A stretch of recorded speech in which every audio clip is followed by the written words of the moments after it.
आज हम डिस्कस करेंगे इलेक्ट्रोमैग्नेटिक इंडक्शन। इस चैप्टर में हमें पढ़ना क्या है, देखो जी, देखो बच्चों। अब सपोज ये ना एक मैग्नेट है,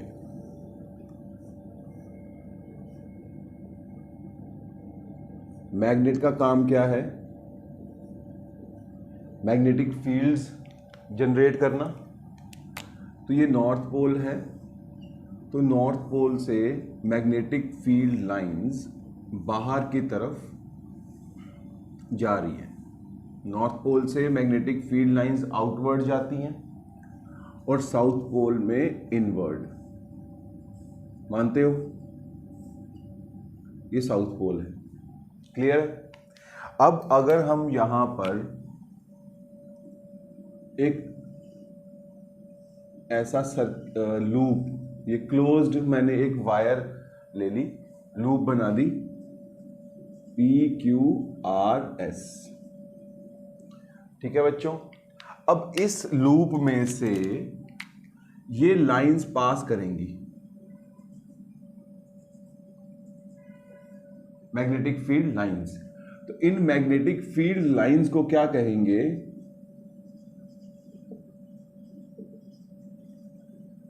field lines. Number of magnetic field lines, जितनी मैग्नेटिक फील्ड लाइंस यहां से क्रॉस कर रही हैं उसे हम कहेंगे मैग्नेटिक फ्लक्स। तो मैग्नेटिक फ्लक्स क्या होगा? Number of magnetic field lines passing through a given area. ठीक है जी। अब बच्चों ये फ्लक्स मैथमेटिकली कितना होता है, इसको डिनोट कैसे करते हैं हम? फाई से। Phi is magnetic flux and this magnetic flux is B dot A। इसका मतलब मैग्नेटिक फील्ड और एरिया का डॉट प्रोडक्ट। तो BA cos theta, dot product है तो थीटा लगा दिया। अब थीटा क्या होगा? B तो मैग्नेटिक फील्ड है ना, जो मैग्नेटिक फील्ड यहां प्रोड्यूस हो रही है इसकी वजह से। A क्या है? Area of this loop. अब थीटा क्या है? Theta is angle between magnetic field and area vector. अब भाई एरिया वेक्टर क्या होता है? एरिया वेक्टर होता है इस एरिया के परपेंडिकुलर। ठीक है जी। जैसे ये एक एरिया है, बोर्ड है ना, तो इसका नॉर्मल क्या होगा? एरिया वेक्टर क्या होगा? ऐसे बाहर की तरफ। अब अगर मैं ये एरिया ले लेता हूं तो इसका एरिया वेक्टर क्या होगा? बाहर की तरफ, इधर को। क्लियर है? तो अब अगर ये मैग्नेटिक फील्ड ऐसे जा रही है, सपोज कोई मैग्नेटिक फील्ड यहां से ऐसे जा रही है, ये मैग्नेटिक फील्ड है, तो एंगल कितना है? This will be the theta. Clear है? तो हम क्या पढ़ रहे हैं? पहले मैग्नेटिक फ्लक्स, क्योंकि उसका इलेक्ट्रोमैग्नेटिक इंडक्शन में बहुत बड़ा रोल है। तो मैग्नेट, हमने यहां मैग्नेट रख दी, मैग्नेट से मैग्नेटिक फील्ड लाइंस निकलेंगी, इस एरिया में से पास होंगी। तो इस एरिया का मैग्नेटिक फ्लक्स कितना होगा?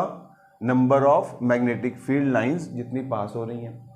अगर फार्मूला देखें तो magnetic field into area into cos theta. Clear है? नाउ अब अगर हम इस मैग्नेट को दूर लेके जाते हैं, सपोज इसको मैं अब दूर ले गया,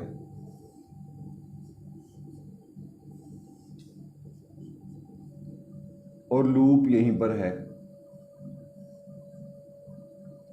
ठीक है, या फिर इसको इस लूप के और पास ले आया,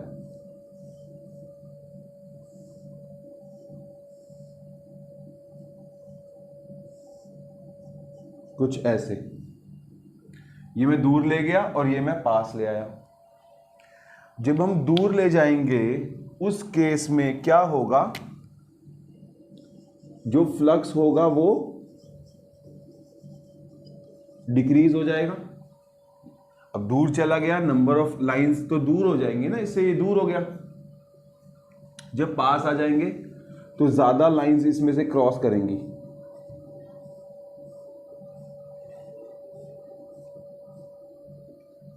तो हम क्या लिखेंगे, फ्लक्स इंक्रीजेस। ठीक है जी। इन दोनों केसेस में फ्लक्स चेंज हो रहा है, क्योंकि मैं इस मैग्नेट को मूव कर रहा हूं। तो इलेक्ट्रोमैग्नेटिक इंडक्शन में हम क्या पढ़ते हैं, क्या सीखते हैं कि जब भी किसी लूप का फ्लक्स चेंज होगा उस लूप में एक वोल्टेज पैदा हो जाएगी। इलेक्ट्रोमैग्नेटिक इंडक्शन, इंड्यूस होना, electric effect due to magnetic field. Magnetic field की वजह से इलेक्ट्रिक इफेक्ट का इंड्यूस होना इलेक्ट्रोमैग्नेटिक इंडक्शन कहलाता है। तो लॉ क्या बना, when magnetic flux linked with coil changes, जब भी एक कॉइल लूप के साथ जो मैग्नेटिक फ्लक्स है वो चेंज होगा, देयर इंड्यूस एन ईएमएफ, एक ईएमएफ वोल्टेज अपने आप इसमें लूप में पैदा हो जाएगी। कब तक, जब तक फ्लक्स चेंज होता रहेगा। क्लियर है बच्चों। तो हम क्या लिख सकते हैं कि जो इंड्यूस्ड ईएमएफ है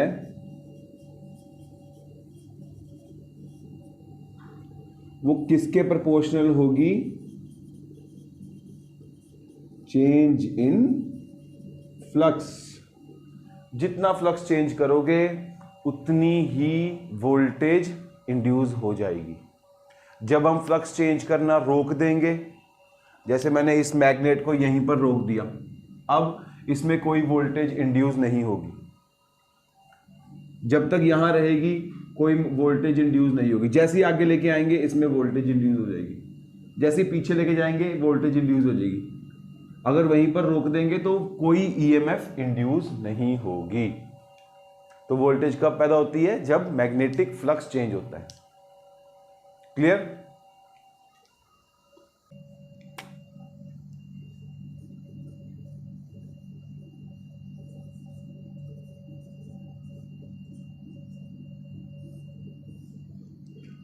देखो बच्चों, अब हम पढ़ेंगे इंड्यूस्ड ईएमएफ, जो फ्लक्स के चेंज होने के कारण इंड्यूस हो रही है।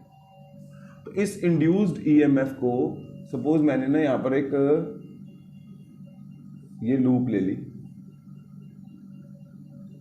ये मैंने इन वायर्स को लपेट दिया, ये लूप बन गई मेरे पास। ठीक है, इसमें n टर्न्स हैं और A है इसका एरिया, और इसमें से जो मैग्नेटिक फील्ड जा रही है वो ये है, तो ये होगा flux.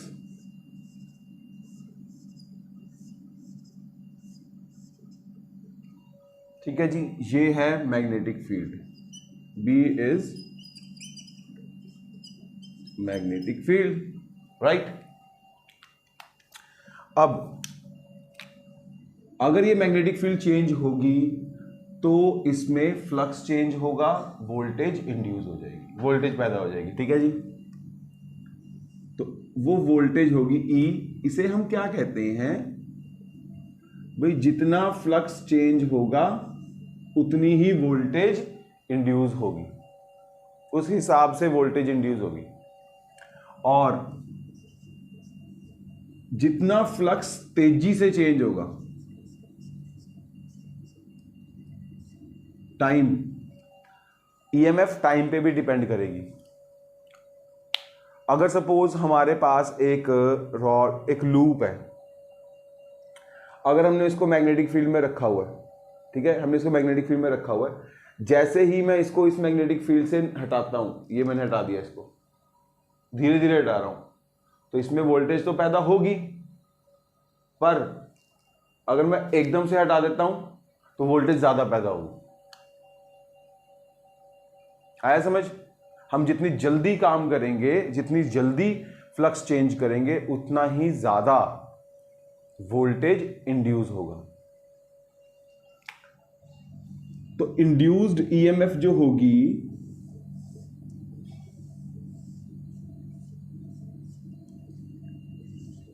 that will be proportional to change in flux upon change in time। Flux, कितना फ्लक्स कितनी जल्दी चेंज हुआ, उससे वोल्टेज का पता चल जाएगा। क्लियर है? प्रोपोर्शनैलिटी रिमूव करने के लिए नेगेटिव साइन का यूज हुआ। तो ये है बच्चों इंड्यूस्ड ईएमएफ का इकलौता रिलेशन। यहां से ही सारे के सारे फॉर्मूले डिराइव होंगे। किसने कहा ये? फैराडे ने।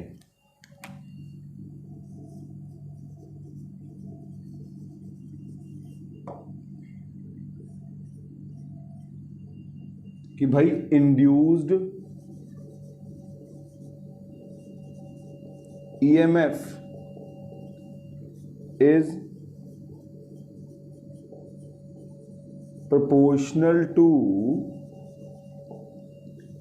rate of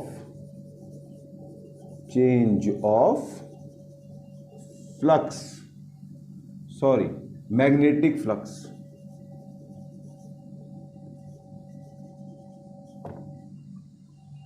किसी भी लूप में से कितना फ्लक्स चेंज हो रहा है वो उसमें इंड्यूस होने वाली वोल्टेज को बताएगा। क्लियर? देखो जी, अब ये नेगेटिव साइन क्यों लगा?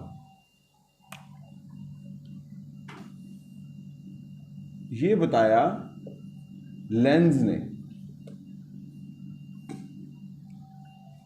लेंज ने कहा कि ये जो वोल्टेज पैदा हो रही है, फ्लक्स के चेंज होने से जो वोल्टेज पैदा हो रही है वो क्यों हो रही है?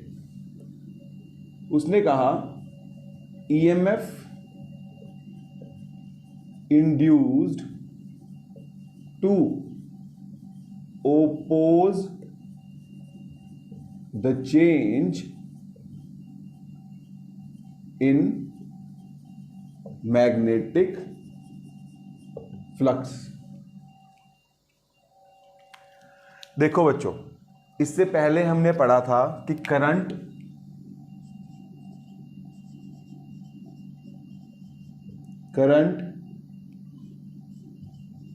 Produce its own magnetic field. ठीक है भाई, जो करंट होता है वो अपने आसपास मैग्नेटिक फील्ड प्रोड्यूस कर देता है। करंट के लिए क्या चाहिए? Voltage. But for current we require EMF, और हम कह सकते हैं वोल्टेज। ठीक है भाई। अब जब मैं मैग्नेटिक फील्ड या फ्लक्स को चेंज करूंगा तो ये लूप उस चेंज को ओपोज करने के, रोकने के लिए खुद से एक मैग्नेटिक फ्लक्स बनाएगी। आया समझ? जब मैं किसी भी लूप का मैग्नेटिक फ्लक्स चेंज करूंगा तो वो लूप अपने आप एक अपनी मैग्नेटिक फील्ड बनाने की कोशिश करेगी, अपना फ्लक्स। और वो मैग्नेटिक फ्लक्स कैसे बनेगा? मैग्नेटिक फील्ड से। मैग्नेटिक फील्ड के लिए क्या चाहिए? करंट। करंट के लिए क्या चाहिए? वोल्टेज। तो ये अपनी ही वोल्टेज पैदा कर लेगी ताकि उस वोल्टेज से करंट इंड्यूस करके अपनी ही मैग्नेटिक फील्ड बनाए। चेंज किसी को पसंद नहीं है, नेचर का रूल है ये, चेंज पसंद नहीं है। अगर मैं मैग्नेटिक फ्लक्स चेंज करूंगा तो वो खुद का फ्लक्स बना लेगी, और खुद का फ्लक्स बनाने के लिए करंट चाहिए, करंट के लिए वोल्टेज चाहिए। तो लेंस कहता है कि ये जो वोल्टेज पैदा हो रही है ना फ्लक्स के चेंज होने के कारण, वो ऑपोजिट हो रही है, उल्टा हो रही है, नेगेटिव, इसलिए नेगेटिव लगा। क्लियर है? तो ये ध्यान रखना, लेंस ने जो कहा, इसलिए नेगेटिव साइन हम यूज कर लेते हैं।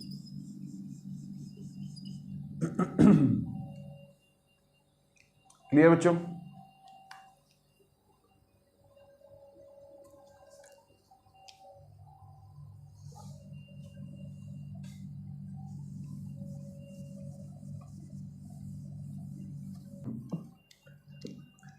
देखो बच्चों, अब फ्लक्स चेंज करने से ईएमएफ इंड्यूस होती है, वोल्टेज पैदा हो जाती है। मैग्नेटिक फ्लक्स चेंज करेंगे तो वोल्टेज पैदा हो जाएगी।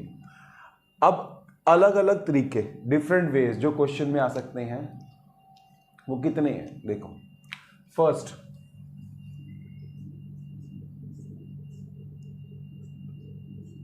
If flux is time varying,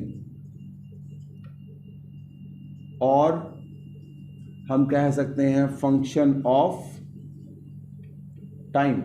question में क्या दिया होगा?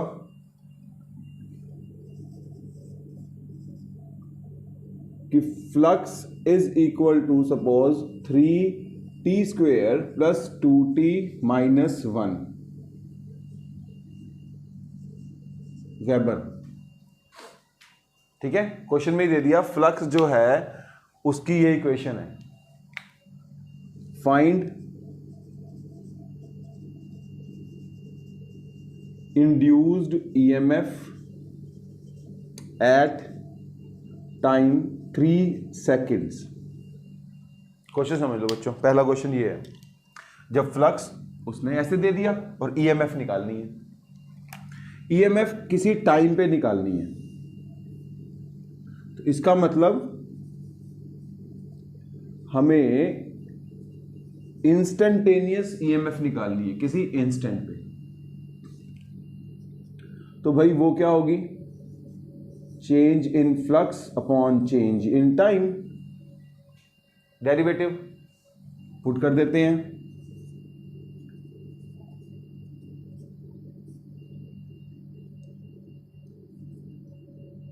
ध्यान से देख लो इन क्वेश्चंस को ना, ऐसे ही क्वेश्चंस पहले तुम ये क्वेश्चंस कर लेना। इसकी डिफरेंशिएशन क्या होगी? नेगेटिव ऑफ 3t² की 6t, 2t की 2 और 1 की 0। क्लियर है? तो ईएमएफ टाइम पे डिपेंड कर रही है। 3 सेकेंड्स पे पूछा हुआ है ना, तो eight 3 seconds E will be equal to -6 into 3 plus 2, तो EMF इंड्यूस होगी -20। वो मेन ज़्यादातर मैग्नीट्यूड पूछता है, तो magnitude of this induced EMF is 20 volts। Clear बच्चों? पहला क्वेश्चन, जब फ्लक्स ऐसे दिया हो, फ्लक्स चेंज हो रहा है, तो हमें क्या करना है? याद रखना, जब भी इक्वेशन दी हो तुम्हें डिफरेंशिएट करके ईएमएफ आ जाएगा। क्लियर? देखो बच्चों, नेक्स्ट, चेंजिंग मैग्नेटिक फील्ड। अगर मैग्नेटिक फील्ड चेंज हो रही है, क्योंकि जो फ्लक्स होता है, flux is equal to NBA cos theta, ये होता है ना, BA cos थीटा, साथ में अगर नंबर ऑफ टर्न्स भी हों, तो फ्लक्स के चेंज होने के कितने कारण हैं? N भी चेंज हो सकता है, मैग्नेटिक फील्ड चेंज हो सकती है, एरिया चेंज हो सकता है, या थीटा चेंज हो सकता है। क्लियर? अभी हम कर रहे हैं मैग्नेटिक फील्ड चेंज हो रही है। ये देखो, एक लूप है जिसका एरिया दिया हुआ है उसको हमने मैग्नेटिक फील्ड में रख दिया। मैग्नेटिक फील्ड कितनी है 2t+1, इसका मतलब मैग्नेटिक फील्ड टाइम पे डिपेंड कर रही है, बार बार चेंज हो रही है, ठीक है। और कैसे रखी हुई है, परपेंडिकुलर टू द प्लेन। तो ये मैं एक लूप बना लेता हूं। अब जो मैग्नेटिक फील्ड है वो इसके प्लेन के परपेंडिकुलर है, ऐसे।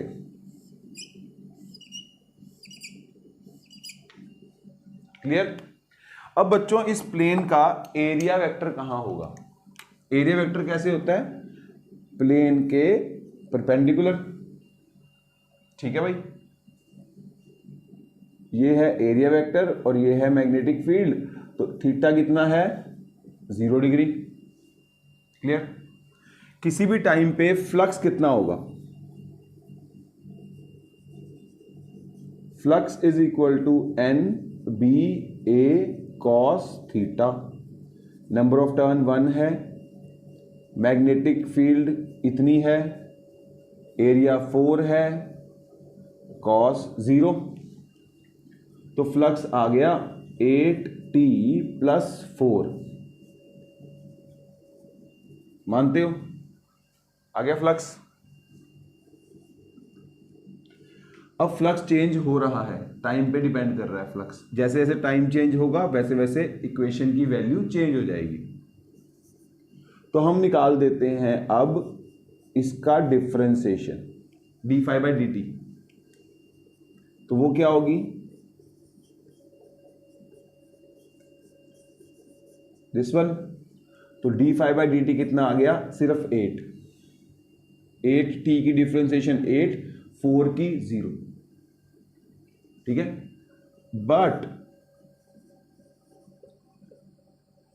d∅dt तो होता है इंड्यूस्ड ईएमएफ का मैग्नीट्यूड। तो ईएमएफ कितनी होगी? 8 वोल्ट्स। देख लो,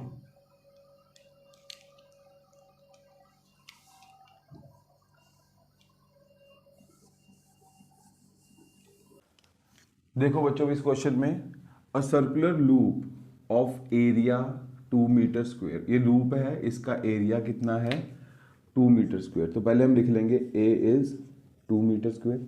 इसकी टर्न्स कितनी है 200 और it is placed in external magnetic field 4 Tesla. इसमें से जो फील्ड जा रही है या जिस फील्ड में इसको रखा हुआ है उस फील्ड की वैल्यू है 4 टेस्ला।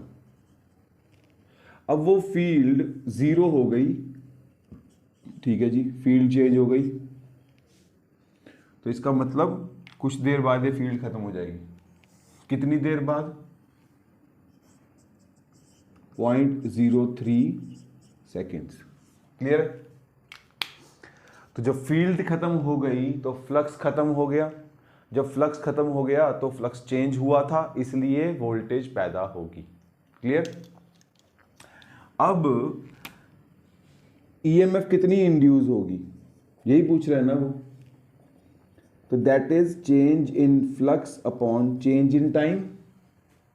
जितना फ्लक्स चेंज हुआ जितने टाइम में चेंज हुआ। तो change in flux is final minus initial upon time. जब मैग्नेटिक फील्ड 4 टेस्ला थी तो फ्लक्स कितना था एन बी ए। तो 200 इंटू 4 इंटू 2। क्लियर है। तो ये आ गया 1600 वेबर। जब मैग्नेटिक फील्ड ही खत्म हो गई तो फ्लक्स कितना हो गया 0। चलो जी, तो यहां से चेंज निकाल लेंगे हम। तो चेंज इन फ्लक्स कितना आ गया 0 माइनस 1600 इज इक्वल टू -1600। कितना टाइम लगा 0.03 सेकेंड्स। तो ईएमएफ कितना होगा -1600 whole divide by 0.03 volts. Clear है ऐसा क्वेश्चन? देख लो ध्यान से। अब देखो बच्चों, इस क्वेश्चन में क्या है, a circular loop of 100 turns and area 2 centimetre square placed in middle of long solenoid. एक सोलेनॉइड है, ध्यान से देखो ये क्वेश्चन को, ये एक सोलेनॉइड है हमारे पास। सपोज मैंने लॉन्ग सोलेनॉइड ले लिया। अब वो कह रहा है इसके मिडल में एक लूप रखी हुई है, सर्कुलर लूप ऐसी, जिसकी टर्न्स कितनी है 100। ठीक है जी। अब इस सोलेनॉइड में है करंट, इसमें करंट जब फ्लो करेगा तो ये सोलेनॉइड अपनी एक मैग्नेटिक फील्ड बनाएगा। क्या बनाएगा? Magnetic field. ठीक है। और वो मैग्नेटिक फील्ड कितनी होगी? म्यू नॉट एन आई, याद है? वेयर एन क्या है? Number of turns per unit length. ठीक है। अब इस सोलेनॉइड में स्मॉल एन कितना है? 200। क्लियर है भाई? अब जब कोई करंट होगा सपोज इसमें आई, तो वो मैग्नेटिक फील्ड बनाएगा। वो मैग्नेटिक फील्ड इस लूप में से भी गुजरेगी। तो हम क्या कहते हैं कि फ्लक्स लूप, सर्कुलर लूप का फ्लक्स क्या होगा? जितनी उसमें टर्न्स हैं, जितनी सोलेनॉइड की मैग्नेटिक फील्ड क्रॉस हो रही है, इनटू एरिया, इसका एरिया। तो that will B 100 mu naught 200 into I. Area is 2 centimetre square. Centimetre को मैं कन्वर्ट कर लूंगा मीटर में, तो वो 10 की पावर -4 आ जाएगी। क्लियर बच्चों? तो किस फ्लक्स क्या होगा? 4 into 4 pi mu not I. लो देखो जी, इसे जब सॉल्व करेंगे ना तो आंसर आ जाएगा 4 म्यू नॉट आई। तो फ्लक्स आई पे डिपेंड कर रहा है। आई चेंज हो रहा है 2 से 4। अब करंट चेंज हो रहा है। जब इसका करंट चेंज होगा तो मैग्नेटिक फील्ड चेंज होगी। मैग्नेटिक फील्ड चेंज होगी तो फ्लक्स चेंज होगा। फ्लक्स चेंज होगा तो वोल्टेज पैदा होगी। तो शुरू में फ्लक्स कितना है? इनिशियल इज करंट 2, तो 2 to the 8, 2 4 the 8, 8 mu naught weber है फ्लक्स पहले।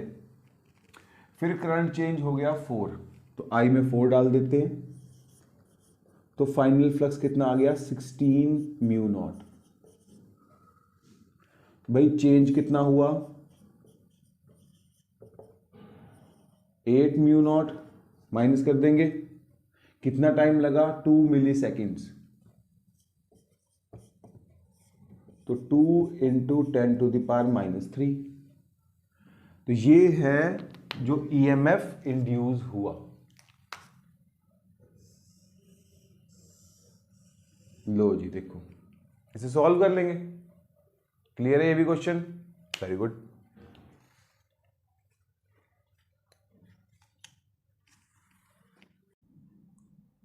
देखो बच्चों, अब इस एग्जांपल में क्या दिया हुआ है?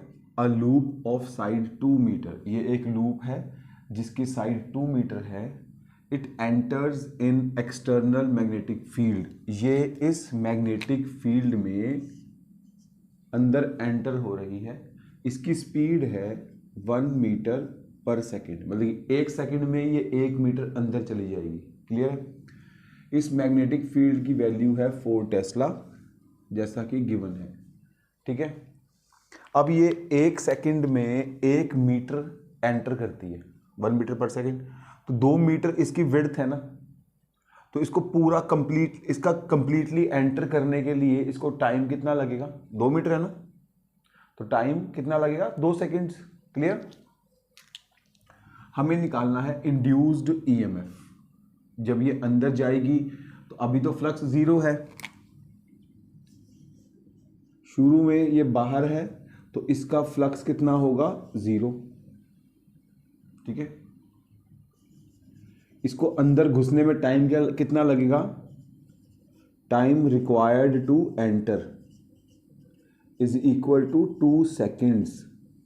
कैसे? 1 मिनट में ये 1 मीटर चल रही है, तो 2 मीटर जाना है अंदर। ठीक है, तो 2 सेकेंड के बाद इसका फ्लक्स कितना होगा? बी ए, क्योंकि नंबर ऑफ टर्न तो 1 है, तो magnetic field 4, area side 2 metre है ना, तो 2 इंटू 2 एरिया हो गया, तो 16 वेबर इसका फ्लक्स आ गया 2 सेकेंड के बाद। चेंज कितना हो गया फ्लक्स? फाइनल माइनस इनिशियल, इसका मतलब 16। ईएमएफ कितनी होगी? जितना फ्लक्स चेंज हुआ जितने टाइम में चेंज हुआ, तो 16/2 इज इक्वल टू 4 वोल्ट्स। तो जब ये लूप एंटर करेगी तब भी इसमें वोल्टेज इंड्यूस होगी। जब ये लूप बाहर निकलेगी, सपोज ये यहां तक पहुंच गई, तो अब जब ये बाहर निकलना चाहती है ना, तब भी इसमें इतनी ही वोल्टेज इंड्यूस होगी, बट उसकी डायरेक्शन उल्टी होगी, ऑपोजिट डायरेक्शन। क्लियर है बच्चों?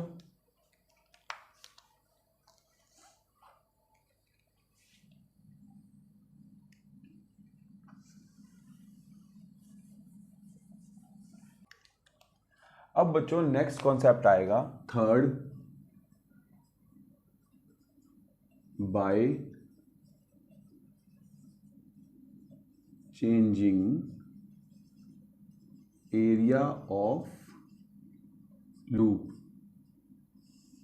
एरिया को चेंज करके हम मैग्नेटिक फ्लक्स को चेंज कैसे करें?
लो जी बच्चों, अब हम नेक्स्ट कॉन्सेप्ट कर रहे हैं जब हम एरिया चेंज करेंगे लूप का। सपोज ये एक मैग्नेटिक फील्ड है बी, ये एक इनवर्ड मैग्नेटिक फील्ड है। इसमें हमने इस वायर से बनाया हुआ एक फ्रेम रख लिया PQRS, जिसमें अब ये इतना सा एरिया है ना, अब ये जो वायर है ना RS वो मूवेबल है, जिसको हम बढ़ा घटा सकते हैं। तो इसको जब मैं आगे लेके जाऊंगा तो एरिया बढ़ जाएगा, देख लो एरिया बढ़ गया तो फ्लक्स बढ़ गया। पीछे लेके आऊंगा तो एरिया घट गया तो फ्लक्स घट गया, कम हो जाएगा। क्लियर है? अब स्टार्टिंग में तो इसकी पोजीशन x डिस्टेंस है, ठीक है, और लेंथ है l। क्लियर? तो अब हम ये लिख लेते हैं कि at t is equal to 0 शुरू में जो फ्लक्स होगा phi i is equal to BA, शुरू में जो एरिया होगा। तो कितना है भाई शुरू में area? Length into width. Clear है? इसको मैं मान लेता हूं इक्वेशन 1। अब सपोज इस वायर को मैंने इधर खींच दिया तो ये चली गई है कुछ डिस्टेंस दूर, कुछ यहां मैंने इसको इधर खींच दिया ऐसे। तो ये वायर अब सपोज dx डिस्टेंस और आगे चली गई। ओके, अब एरिया बढ़ गया। अब फ्लक्स कितना होगा? आफ्टर स्मॉल टाइम dt जो RS है इज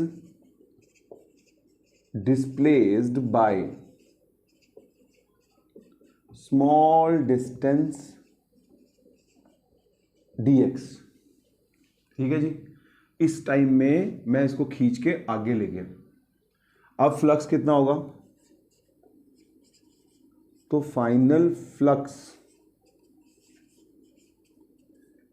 B इंटू अब जितना एरिया है और अब कितना एरिया है, लेंथ तो उतनी की उतनी है ना, सिर्फ विड्थ चेंज हो गई है ना, और विड्थ कितनी हो गई? x plus dx, magnetic field into area.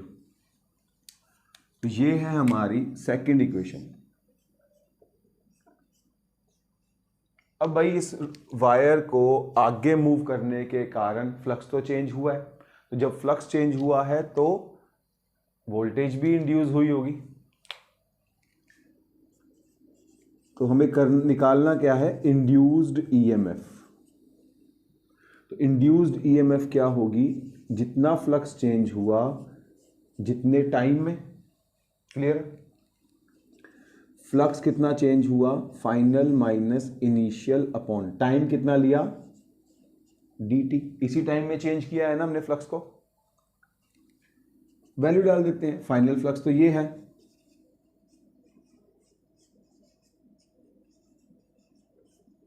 Initial flux ये है, और टाइम कितना है? dt। क्लियर बच्चों? अब इनको सॉल्व करके हमारे पास जो फाइनल रिजल्ट बचेगा वो होगा BL dx अपॉन dt। इसे जब सॉल्व करोगे ना इस ब्रैकेट को, ये है फाइनल फ्लक्स और ये है इनिशियल फ्लक्स, तो ये बचा। अब भाई dx upon dt, displacement upon time, क्या होगा? वेलोसिटी। जितनी स्पीड से मैंने इसे खींचा होगा उसी स्पीड के हिसाब से यहां वोल्टेज इंड्यूस हुई होगी। तो ये बन जाएगा भाई BLV। तो ये है induced EMF due to motion of conductor. जब हम किसी कंडक्टर को, ये कंडक्टर है, इसको मैग्नेटिक फील्ड में हम मूव कर रहे हैं, तो इस कंडक्टर के इन एंड्स में वोल्टेज इंड्यूस हो जाती है, वोल्टेज पैदा हो जाती है। कितनी? BLV। B क्या है? जिस मैग्नेटिक फील्ड में इसको मूव कर रहे हैं। L क्या है? Length of this conductor. और V क्या है? वेलोसिटी। इसे याद रखना, इंड्यूस्ड ईएमएफ। इसे हम मोशनल ईएमएफ भी कहते हैं।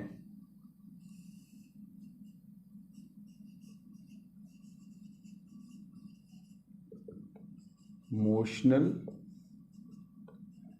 ईएमएफ। लो जी,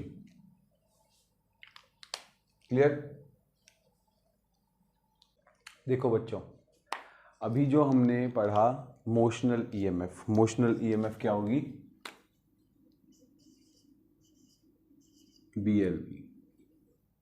EMF induced due to movement of rod, movement of conductor in external magnetic field। Clear बच्चों? अब देखो, इसमें और भी बहुत सी चीजें हैं देखने वाली। सपोज मेरे पास ये रॉड है या ये कंडक्टर है जिसकी लेंथ है L। क्लियर है?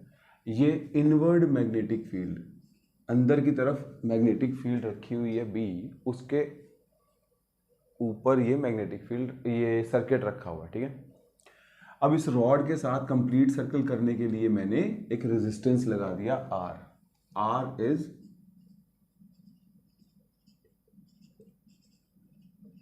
रेजिस्टेंस। क्लियर है भाई? अब सपोज इस कंडक्टर में ये इलेक्ट्रॉन्स हैं या ये एटम्स हैं, इलेक्ट्रॉन्स सपोज कर लो, ये फ्री इलेक्ट्रॉन्स हैं। क्लियर है? अब जब मैं इस कंडक्टर को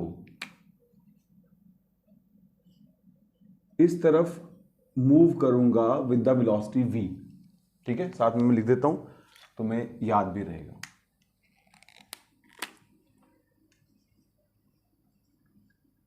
When conductor of length L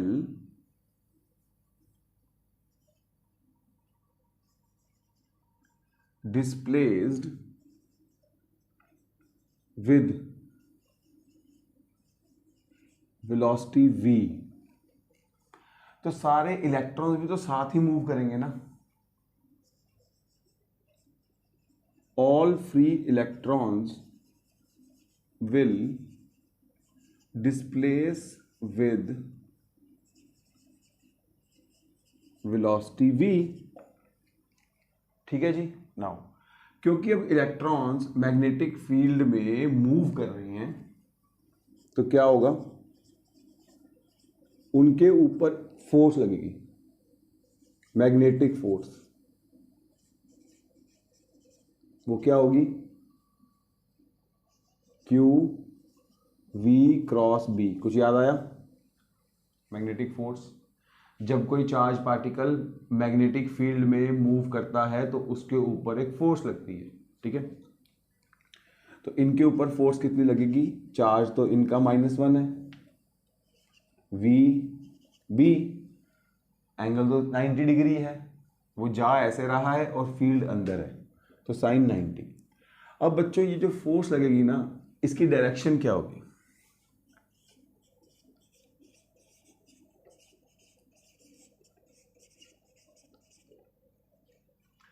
right hand rule लगाएंगे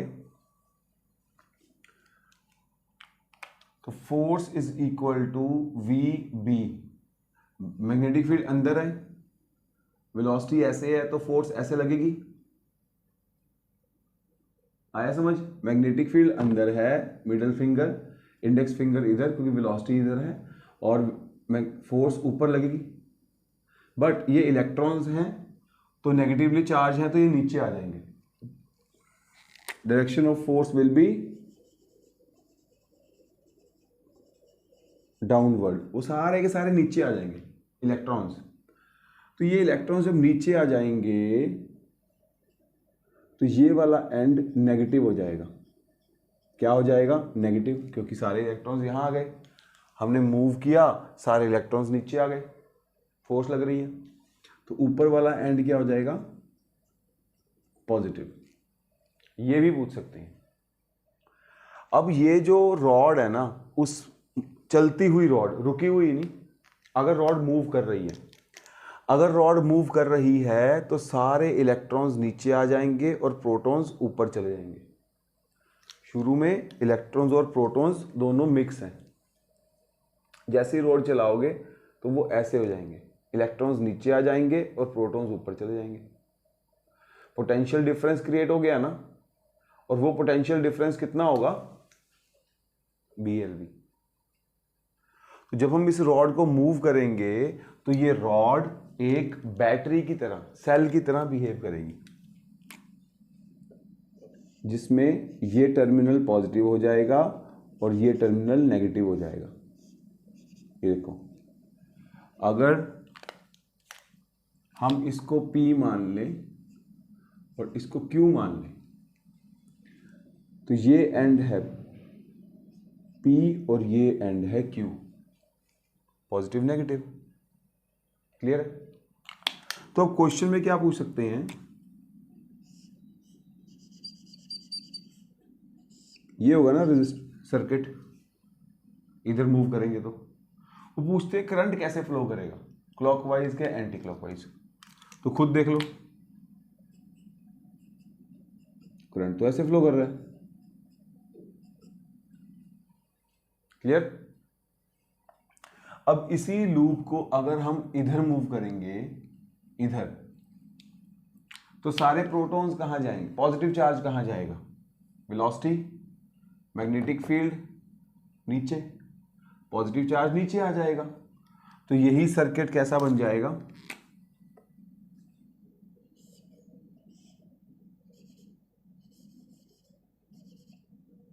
कुछ ऐसा।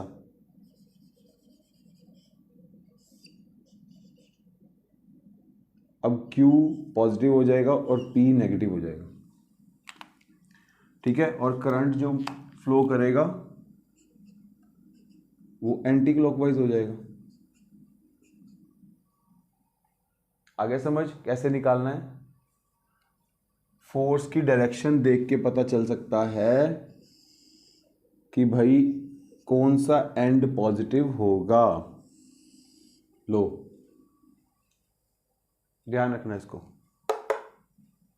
अब और देखो जी, ये तो आ गया कौन सा एंड पॉजिटिव, जब मूव करती हुई रॉड में कौन सा एंड पॉजिटिव होगा, कौन सा एंड नेगेटिव होगा। क्लियर है? अब हम देखेंगे कि करंट कितना इंड्यूस होगा। अब हम देखेंगे करंट कितना इंड्यूस होगा। तो बच्चों, इंड्यूस्ड करंट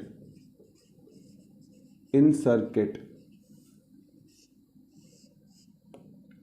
तो I will be equal to जितना EMF इंड्यूस हो रहा है डिवाइड बाय रेजिस्टेंस, है ना? तो करंट कितना आ गया? BLV upon R। आगे समझ? सिंपल सी बात है। तो बट आगे देखो जी, इस रॉड में वोल्टेज पैदा हुई और सर्किट कंप्लीट है तो करंट भी इंड्यूस हो गया। क्लियर है? अब ये एक करंट कैरिंग कंडक्टर बन गया। ठीक है जी, ध्यान से देखना इस चीज को, इसे हम यहां समझाते हैं। ये टॉपिक क्या है? Force on moving conductor. देखो भाई, अब ये मूविंग कंडक्टर वोल्टेज पैदा कर रहा है। जब वोल्टेज इंड्यूस कर रहा है तो सर्किट कंप्लीट है, तो करंट भी इंड्यूस हो रहा है। As P Q has current induced EMF upon resistance, इसमें भी तो करंट फ्लो करेगा ना वो वाला। बट हमें भी ये भी पता है कि करंट कैरिंग कंडक्टर,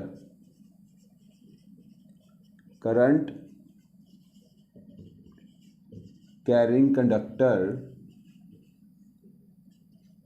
इन एक्सटर्नल मैग्नेटिक फील्ड, अगर कंडक्टर में करंट है और वो एक्सटर्नल मैग्नेटिक फील्ड में रखा हुआ है, वो एक फोर्स को फील करेगा। It experience a magnetic force. और भाई वो फोर्स कितनी होगी, कुछ याद आया? ILB वैल्यू डाल देते हैं। I की वैल्यू तो पता ही है, कितना करंट है इसमें। I is equal to E/R into LB। E क्या है? BLV upon R। L और L साथ में है ना हमारे पास, तो स्क्वायर हो जाएगा, B² L² V/R।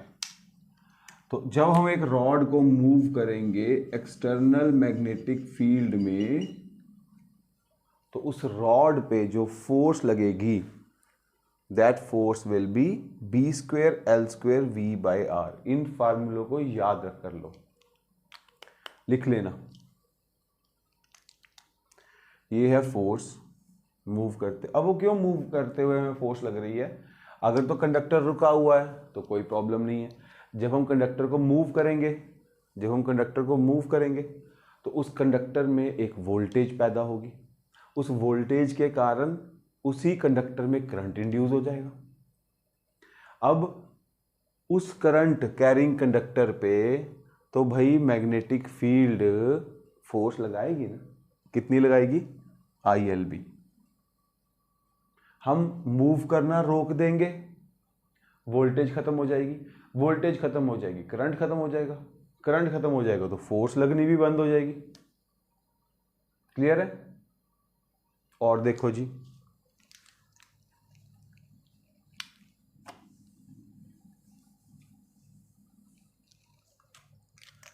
अब एक्सटर्नल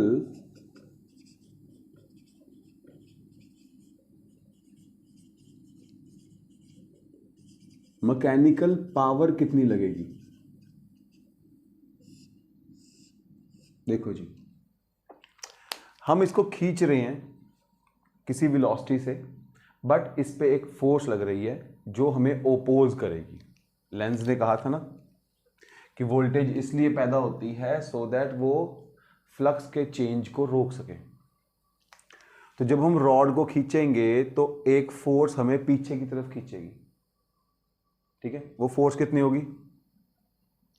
तो अगर रॉड को कॉन्टिन्यूसली चलाना है तो हमें भी फोर्स लगानी पड़ेगी ना उसको ओवरकम करने के लिए। तो ये कहानी इसी से रिलेटेड है। देखो जी, to move conductor with uniform velocity, external power is required. बाहर से हमें जोर लगाना पड़ेगा, और वो पावर क्या होती है? जितना जोर लगा रहे हैं, जितनी फोर्स लगा रहे हैं, इनटू जितनी स्पीड पे उस हमें चलाना है, जितनी वेलोसिटी पे हमें उसको मूव करना है। अब हमें फोर्स कितनी लगानी पड़ रही है? उतनी ही फोर्स, कम से कम इतनी फोर्स लगानी पड़ेगी ना, ताकि रॉड आगे चल सके। क्योंकि रॉड भी तो एक फोर्स लगा रही है, वो कंडक्टर भी एक फोर्स लगा रहा है ना। Into velocity. तो भाई एक्सटर्नल पावर कितनी चाहिए, b² L² v² upon r। तो ये है external power which is required for motion of conductor. लो जी, आया समझ कि अगर इस कंडक्टर को मूव करना है तो हमें एक्सटर्नली इतनी पावर देनी पड़ेगी। मानते हो? ओके। अब एक चीज और देखो जी, यहां तक नोट कर लिया ना।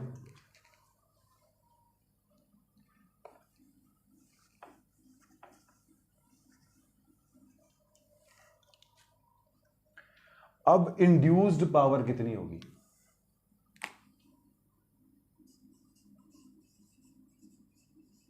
Induce electrical power. भाई इस सर्किट में वोल्टेज इंड्यूस हो रही है, करंट इंड्यूस हो रहा है, तो पावर भी तो इंड्यूस हो रही होगी ना।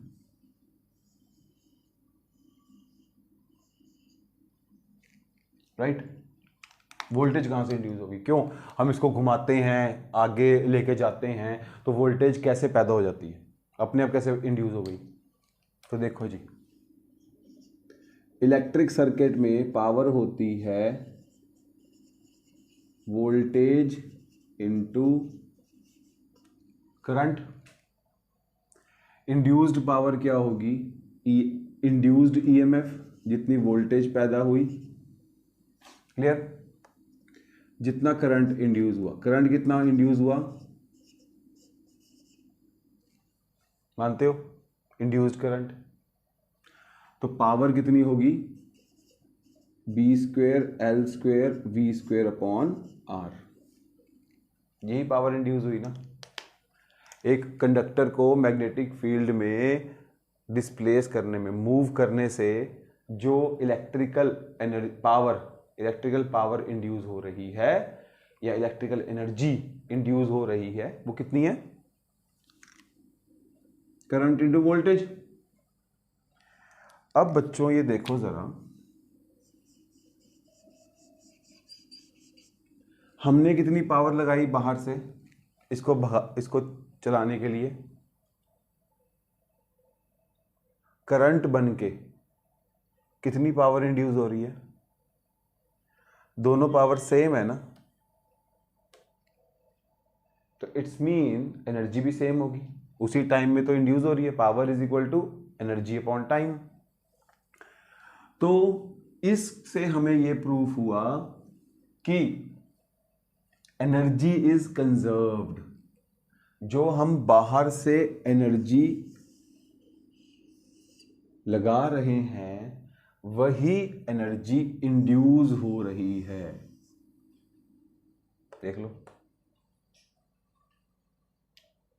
तो अगर बोर्ड्स में क्वेश्चन आता है show that energy is conserved, तो तुम्हें फोर्स निकाल के पावर निकालनी है एक्सटर्नल जो हम दे रहे हैं, और इंड्यूस्ड पावर निकालनी है।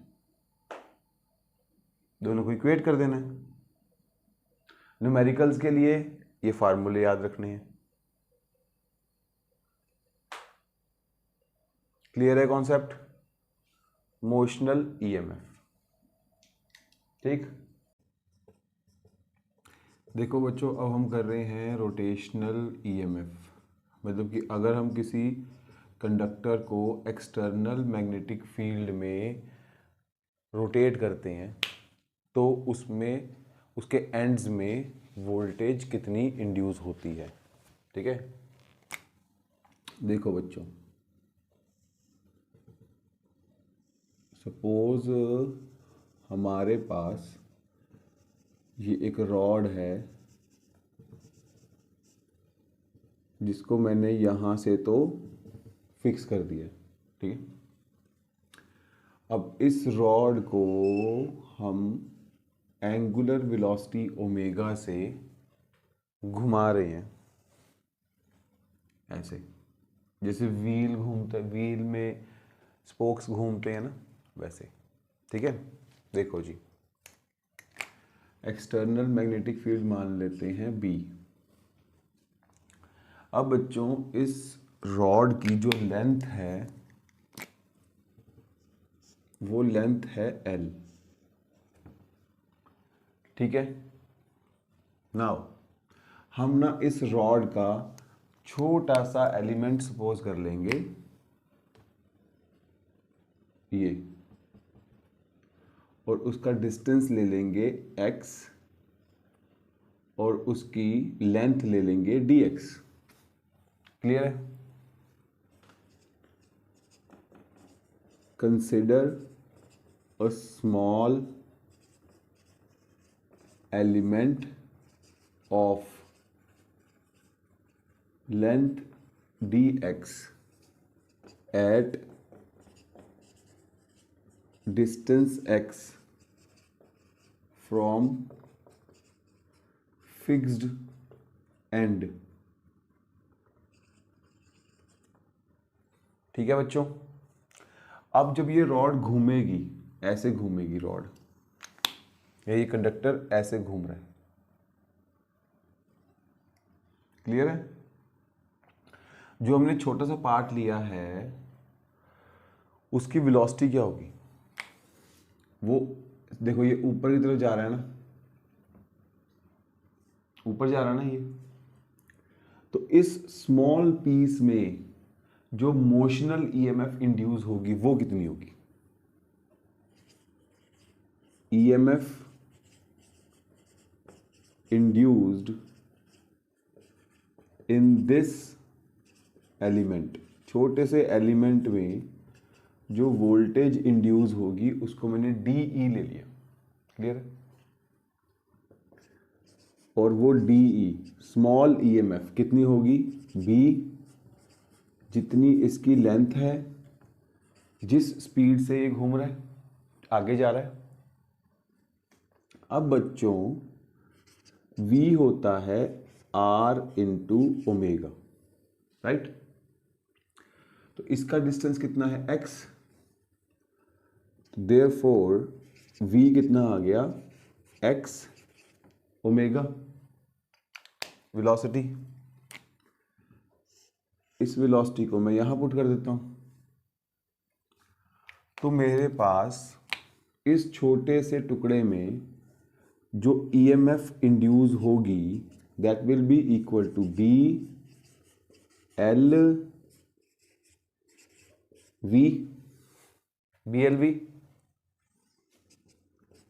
B x omega d x. Clear है? अब रॉड शुरू तो यहां से हो रही है और एंड यहां पर हो रही है, तो हम क्या निकालेंगे? EMF induced between ends, ends के बीच में निकालनी है ना, कितनी होगी वो? इस ही ईएमएफ को मैं इंटीग्रेट कर दूंगा, छोटे छोटे टुकड़े जो होंगे, छोटे छोटे जो पीस हैं, उन्हीं पीस को ऐड कर देंगे, उन्हीं एलिमेंट्स को। तो भाई इंटीग्रेट करके क्या आएगा, यहां लिखना है इसको, तुमने इसको कॉन्टिन्यूटी में लिखना है। तो E will be equal to integration, शुरू कहां से करनी है? 0 से। x 0 तक जाएगा और कितना बड़ा होगा? L तक। L एक्सप्रेशन क्या है? B x omega d x. बच्चों डीई की वैल्यू क्या है? स्मॉल ईएमएफ कितनी थी? इतनी। ठीक है, तो EMF will be equal to B x square upon 2 omega. Integration में पावर बढ़ जाती है, dx के साथ इंटीग्रेट कर रहे हैं ना, तो जो भी x होगा उसकी पावर बढ़ जाएगी, बाकी तो कांस्टेंट है। क्लियर? अब अपर लिमिट पुट करेंगे तो ईएमएफ आ जाएगी half B L square omega. तो बच्चों इस रॉड में जो वोल्टेज इंड्यूस होगी that will be half B L square omega. इसमें बी क्या है? वो मैग्नेटिक फील्ड जिसके अंदर ये कंडक्टर घूम रहा है। एल क्या है? Length of conductor. ओमेगा क्या है? एंगुलर वेलोसिटी ऑफ कंडक्टर, जितनी स्पीड से वो घूम रहा है। क्लियर? जो रोटर होता है ना, रोटर में इसी तरह से ईएमएफ इंड्यूस होती है। एग्जांपल देखो एक और, जैसे बच्चों ये एक व्हील है, इस व्हील में ये स्पोक्स हैं, तारें होती हैं ना, ये वो हैं। अब मैग्नेटिक फील्ड में अगर ये ऐसे घूमेगा व्हील, तो इसके सेंटर और रिम के बीच में जो वोल्टेज पैदा होगी ना, वो ये होगी। तो व्हील्स के केस में यही होता है, सेंटर और रिम के बीच में जो वोल्टेज पैदा होगी that will be half B L square omega. समझ आया? Very good. इसमें नंबर ऑफ, ये जितनी भी तारे हैं ना, ये डिपेंड नहीं करेगी, इसी पे डिपेंड करेगा। क्लियर है? नाउ लास्ट पार्ट जो है वो है हमारे पास ओरिएंटेशन का, कि अगर हम लूप की ओरिएंटेशन चेंज कर दें तो भी उसमें फ्लक्स चेंज हो जाता है। देखो बच्चों कैसे, बाय चेंजिंग ओरिएंटेशन और एंगल। अब देखो बच्चों, ये हमारे पास मैग्नेटिक फील्ड है, इसका मतलब यहां पर होगा नॉर्थ पोल और ये है साउथ पोल मैग्नेट का, तो मैग्नेटिक फील्ड जा रही है ऐसे। अब मैंने यहां पर इसके बीच में एक लूप रख दी, क्लोज्ड लूप ऐसे, और इसमें एन टर्न्स हैं।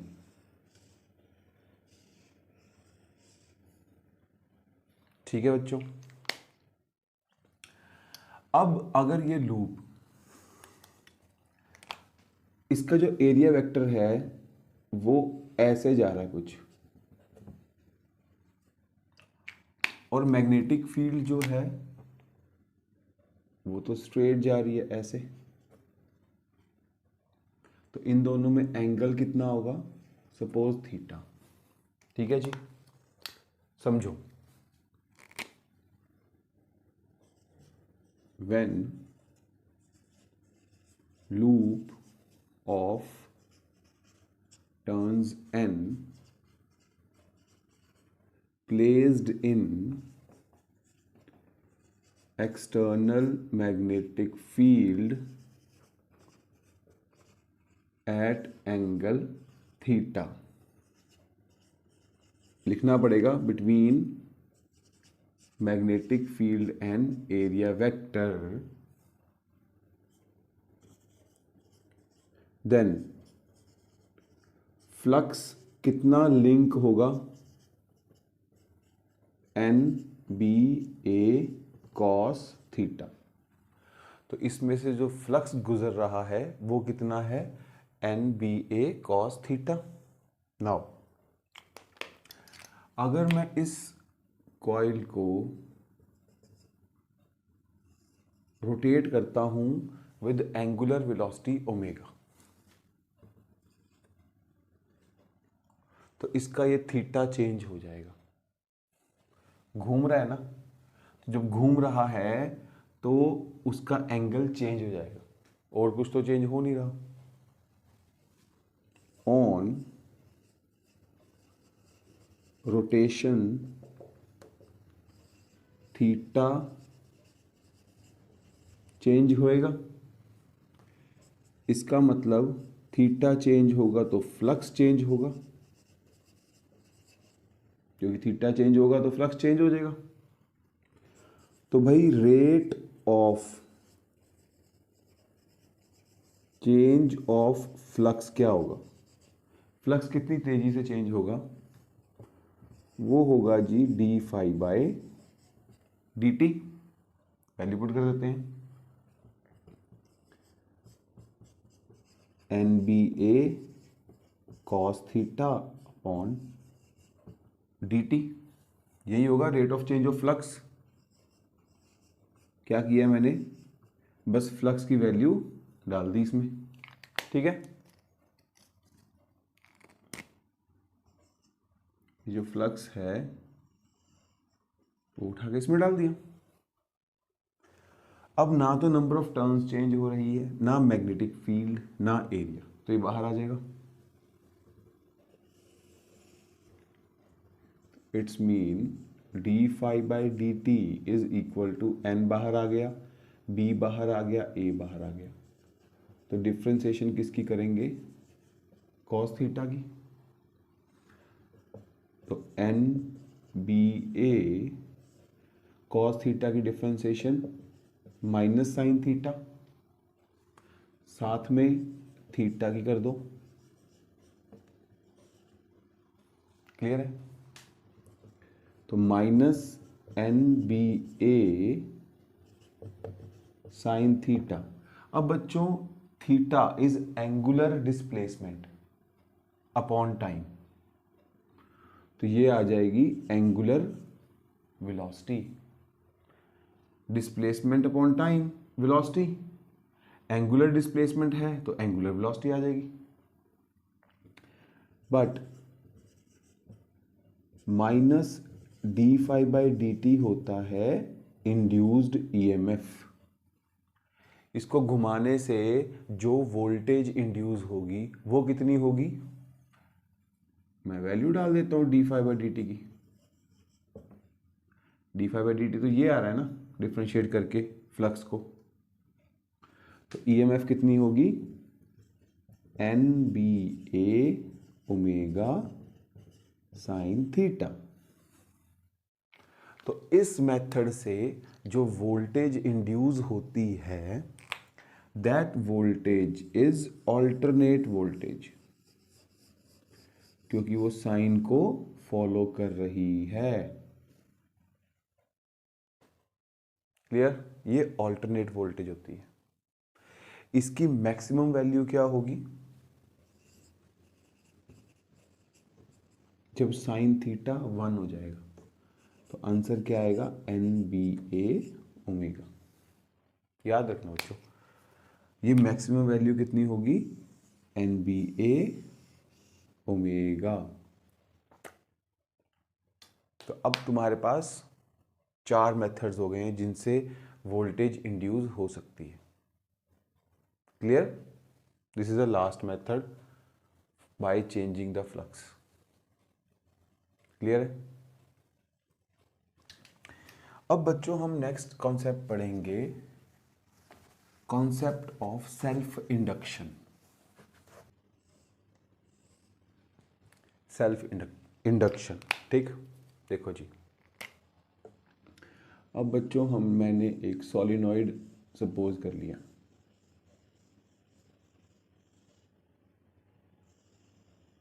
कुछ ही, ठीक है।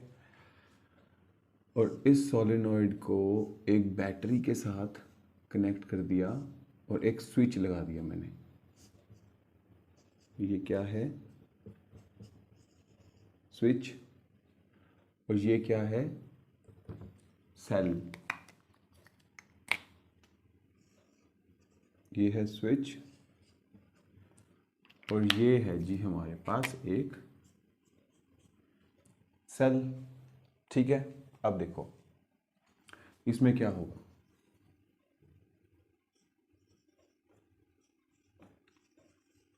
इनिशियली, शुरू में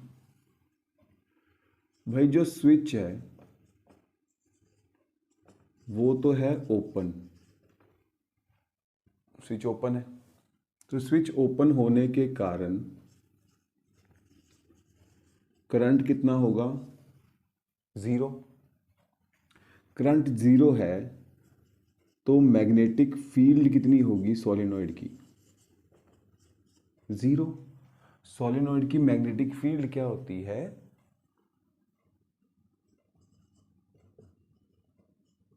mu naught N I. Clear है, N number of turns per unit length, I is current. ठीक है, शुरू में मैग्नेटिक फील्ड भी जीरो है क्योंकि करंट जीरो है। तो जब मैग्नेटिक फील्ड जीरो है तो बच्चों फ्लक्स कितना होगा, जीरो। मानते हो? अब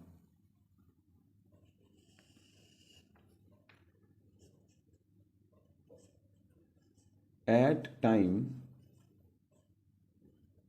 टी, सपोज कुछ देर बाद जब टी सेकंड में मैंने इसको ज्वाइन कर दिया, ठीक है, जब ज्वाइन करेंगे तो इस स्विच को हम क्या कह देते हैं, स्विच क्लोज कर दिया। अब जो करंट होगा वो सपोज आई है, इसमें से एकदम से जैसे ही मैंने स्विच क्लोज किया इसमें से करंट बढ़ने लग गया। जब करंट यहाँ से घूमता घूमता फ्लो करेगा तो वो एक मैग्नेटिक फील्ड इंड्यूस करेगा।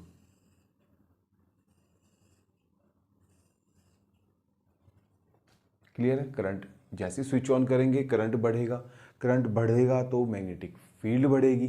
ठीक है, तो उस करंट की वजह से जो मैग्नेटिक फील्ड होगी वो होगी बी सपोज, और उस वो मैग्नेटिक फील्ड यहां से गुजर रही है तो फ्लक्स कितना गुजरेगा, एन बी ए। क्लियर है, नाउ अब समझने वाली बात क्या है, व्हेन करंट स्टार्ट इंक्रीजिंग,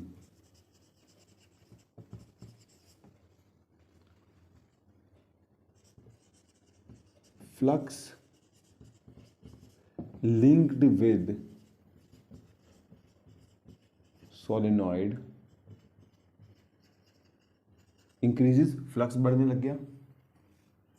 इसी वजह से due to which it solenoid induce a back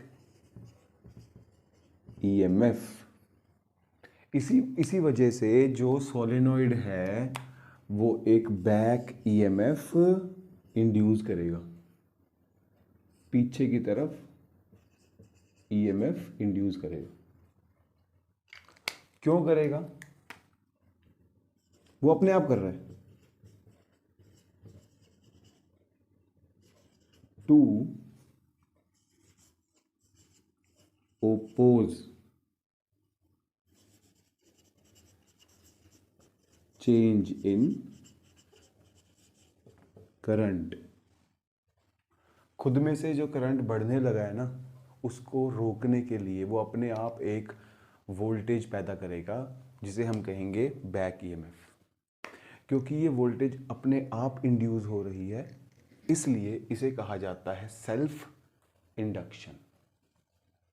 solenoid ने अपने आप से एक वोल्टेज इंड्यूस की है।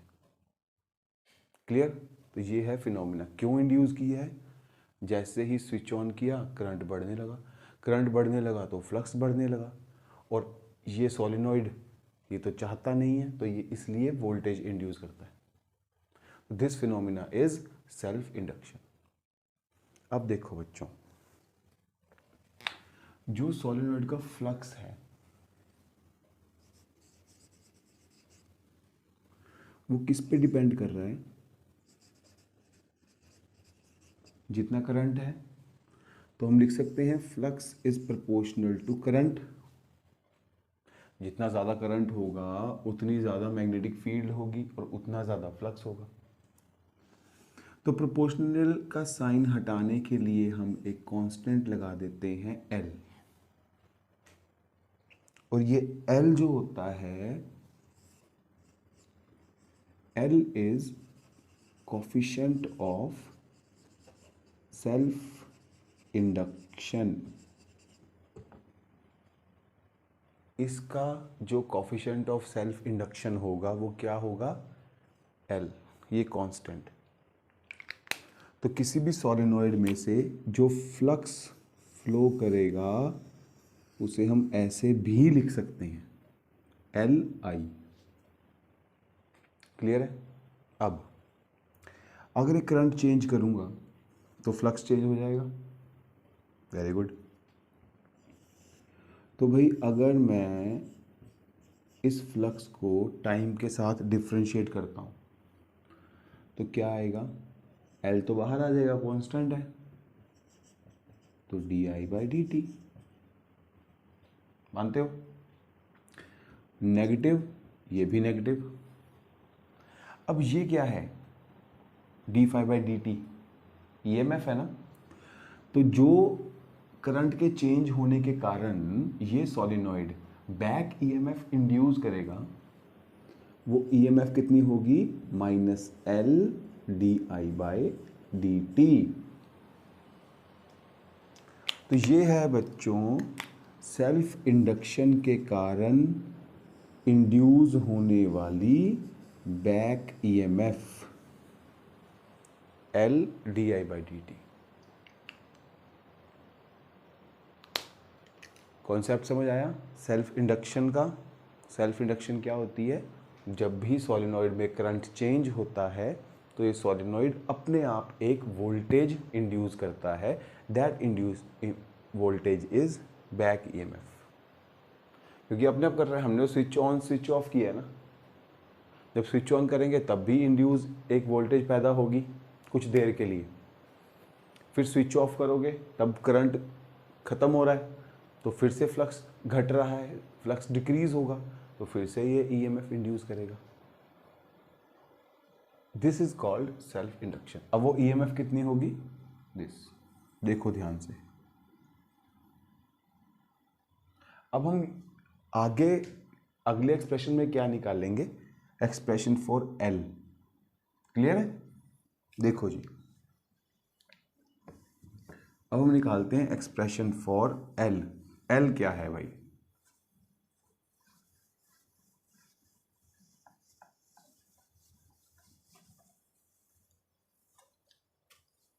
देखो बच्चों,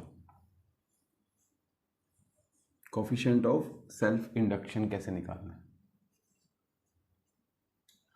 अब जब इसमें से करंट फ्लो करेगा तो फ्लक्स इंक्रीज होगा, तो हम लिख सकते हैं flux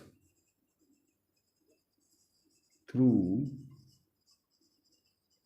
solenoid is phi,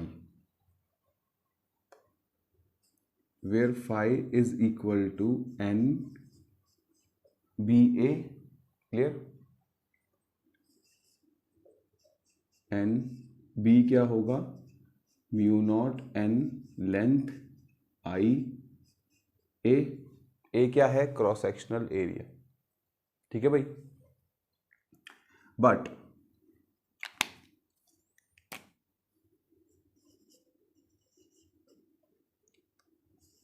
flux तो LI भी होता है सोलेनॉइड का, अभी बताया था ना।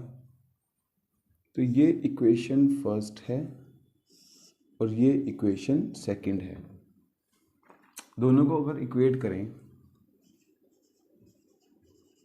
On comparing equation 1 and 2, Li will be equal to mu naught N square IA by length of solenoid।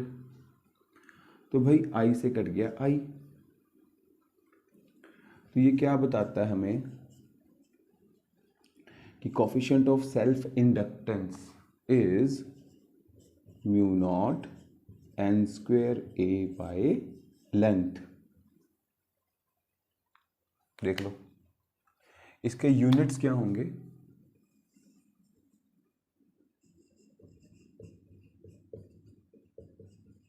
Henry H, ध्यान रखना भाई, एल इज दिस।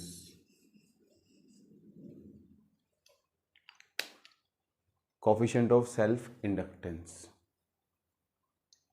अब बच्चों नेक्स्ट कॉन्सेप्ट है इस चैप्टर का म्यूचुअल इंडक्शन। म्यूचुअल इंडक्शन क्या होती है, ईएमएफ इंड्यूस होना म्यूचुअली दोनों की वजह से आपस में एक म्यूचुअल इंडक्शन, वोल्टेज इंड्यूस होना। देखो बच्चों इसे समझते हैं, ये हमारे पास सोलेनॉइड एक है, ये सेकंड सोलेनॉइड है। इस सोलेनॉइड के साथ तो मैंने बैटरी लगा दी, इसके साथ एक वोल्ट मीटर अटैच कर दिया। क्लियर। अब बच्चों यहां पर देखो, स्विच ओपन है ना, व्हेन स्विच इज ओपन तो करंट कितना होगा सर्किट में, 0। इसमें कोई करंट नहीं है। करंट नहीं है तो बच्चों मैग्नेटिक फील्ड कितनी होगी, 0। ना होगा करंट, ना होगी मैग्नेटिक फील्ड। चलो जी, बट जब हम ये स्विच क्लोज कर देंगे, ऐसे इसे क्लोज कर दिया, व्हेन स्विच इज क्लोज्ड तो यहां से करंट बढ़ना शुरू होगा सर्किट में। ठीक है, तो वो करंट कितना होगा, हम सपोज कर लेते हैं करंट आई है। इस करंट की वजह से ये सोलेनॉइड अपनी एक मैग्नेटिक फील्ड बनाएगा, कुछ ऐसे। ठीक है, तो अब इसमें करंट है क्योंकि स्विच क्लोज कर दिया। उस करंट की वजह से इस सोलेनॉइड में जो मैग्नेटिक फील्ड होगी वो कितनी होगी,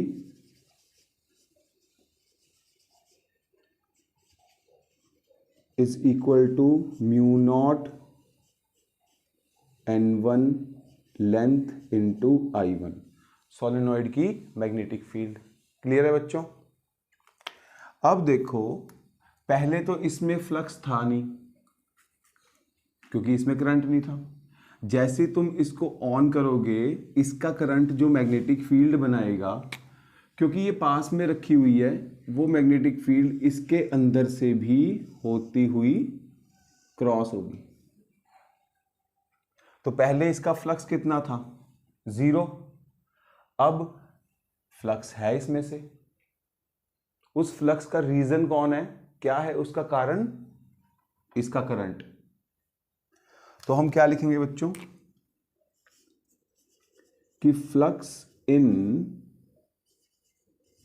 coil 2 is equal to N B A, NBA। But B magnetic field तो ये फर्स्ट वाले की यूज कर रहा है ना, तो मैंने B1 लिख दिया। ठीक है बच्चों, तो flux in second coil is NBA। Clear है, ओके। अब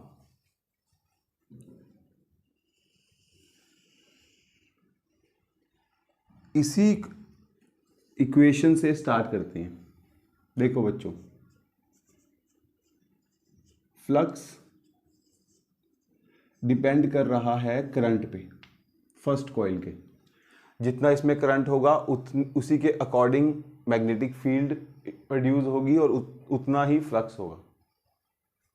तो इसका फ्लक्स इसके करंट पे डिपेंड कर रहे हैं। प्रोपोर्शनल हटाने के लिए हम क्या लिखें, सम कांस्टेंट। ये कांस्टेंट है कोफिशिएंट ऑफ म्यूचुअल इंडक्टेंस।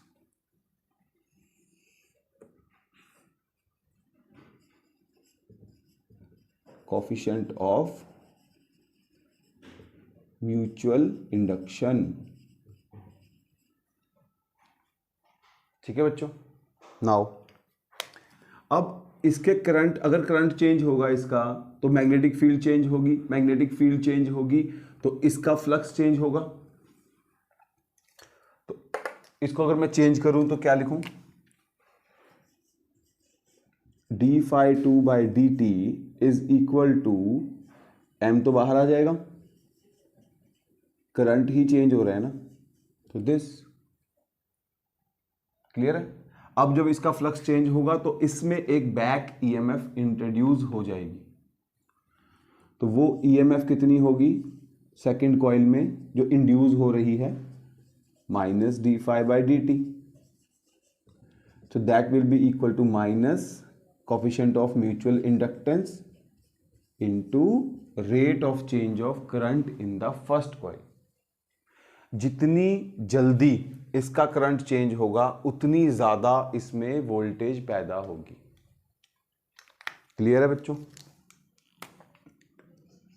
तो ये है voltage induced in the second coil due to current change in the first coil. इसकी वजह से इसमें वोल्टेज पैदा हो रही है, इसलिए इस कॉन्सेप्ट को हम कहते हैं म्यूचुअल इंडक्शन। क्लियर है। अब देखो, अब हम m की वैल्यू भी फाइंड कर लेते हैं। m क्या है, कोफिशिएंट ऑफ म्यूचुअल इंडक्शन, ये भी पूछ सकते हैं, बिटवीन टू सोलेनॉइड्स। ये कैसे निकालें भाई, देखो। अब बच्चों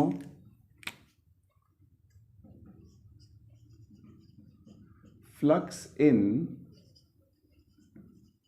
सेकंड कॉइल, इस कॉइल में फ्लक्स कितना है, φ2। फार्मूले के हिसाब से देखें तो N2B1A NBA,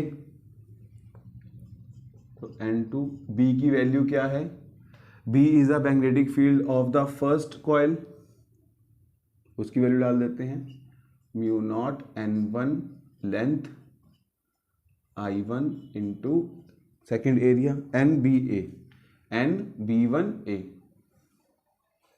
क्लियर है। अब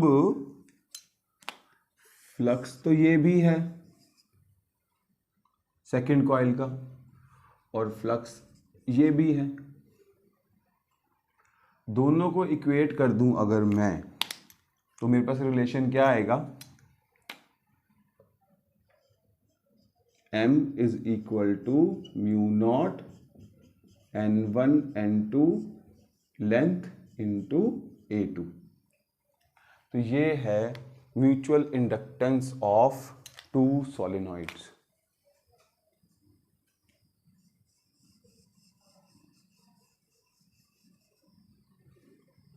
एक्सप्रेशन ये भी पूछ सकते हैं। और सेकेंड कॉइल में due to mutual inductance EMF कितनी इंड्यूस होगी, m di by dt। Clear.